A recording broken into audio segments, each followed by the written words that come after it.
Hey guys, Zen here, and today we're jumping in with the most recent leaks and rumors circling around year 4 of Rainbow Six Siege. But we're also going to revisit Operation Ember Rise, because since the announcement, the community have brought forth some really interesting information about what we can expect, and of course there's always more to enjoy in these videos, so let's get it started. Okay, so let us start by moving past year 4 season 3 for a moment, and we're going to speak about the leaks that have been buzzing around season 4 of this year. Now, we did already talk about the potential defender, which may bring some kind of competition to Jaeger with an ability to take out attacker nades, and there is more to say, but also the attacker is possibly bringing a fire impact nade that may act kind of like a thermite charge. Now, I'm gonna be honest with you guys, this is reaching here to believe all of this early on. Take it with a grain of salt, doesn't really do this any justice, so just understand that all of this is coming from a post that made it up on Reddit and a few forums. Go easy, gentlemen, let us continue. Now, what doesn't sound super legit to me is the fact that we don't really have a need for another hard breacher at this time in the meta. We have Thermite for big openings, we have Hibana who specializes in hatches and murder holes, and then Maverick being able to bypass basically any anti-breach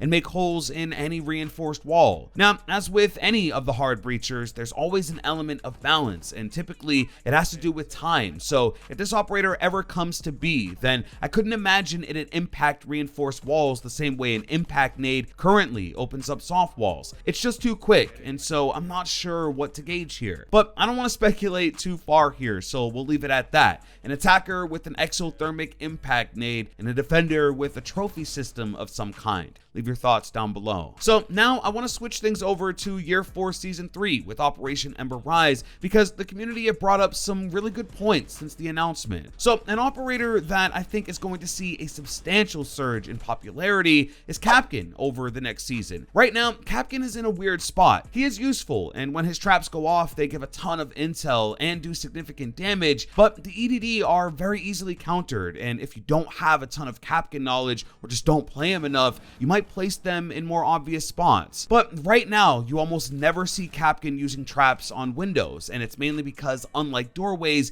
they can only be placed on one spot on the window on either side. But with this new grappling hook operator and her ability to just bust through barricaded windows, it'll give Kapkan a big reason to secure windows with an EDD. Unless she drones it out, she'll never know that the window is rigged and come flying straight through. So yeah, Kapkan is an operator that could be a major counter to the Gara hook, possibly its biggest counter. There's also the potential for the gadget to be limited by only being able to grab windows and doorways, and this mechanic had me thinking as well. If it is limited and doorways and windows are the only option to grab, then this is one way of going about balancing it out. You won't be able to fly all around the map like you would if it was free, but even so, I still think it'll speed up the attacking round and be a very powerful gadget. Now, that's just some of the feedback I've been hearing lately and basically the most noteworthy stuff, but of course, leave all of your thoughts in a comment down below. Next up, I wanted to speak on an update that actually never happened. This is the case of the missing update. So Warden and Nock were initially planned to have different secondary gadgets, and because of the exploits, they ended up launching with what they have today. Now, because of the recent announcement of Ember Rise and the reveal of the Vulcan shield, I think we'll be waiting to see this change with the launch of the new season. Warden at some point was initially going to lose the impact nades for a deployable shield,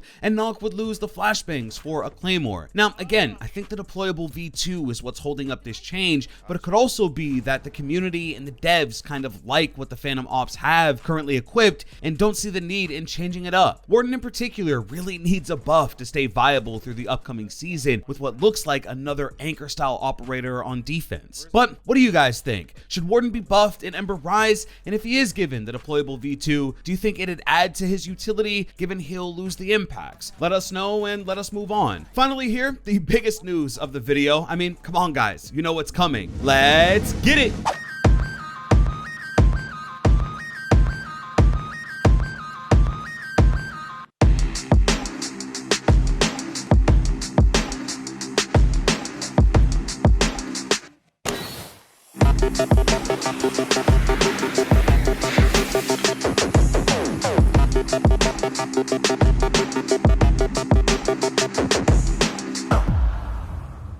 So yeah, the Sanguine Arsenic Elite set is available for smoke, and this time around, we get a little bit more backstory on how it came to be. Save you once, shame on me. Save you twice, well, you're family now, and we don't keep count. So Smoke went against the grain. He was misunderstood and was judged for it. I'm sure there's many of us here that can relate. But while receiving a doctorate in chemistry, he goes on to say, you get out there and you never look back. And someday, some professor who doesn't remember tossing you out of his class will ask you to come and inspire the next generation. And on that note, I hope you're inspired and have a wonderful day. You're awesome. It's been Zen. Hey, I'm out.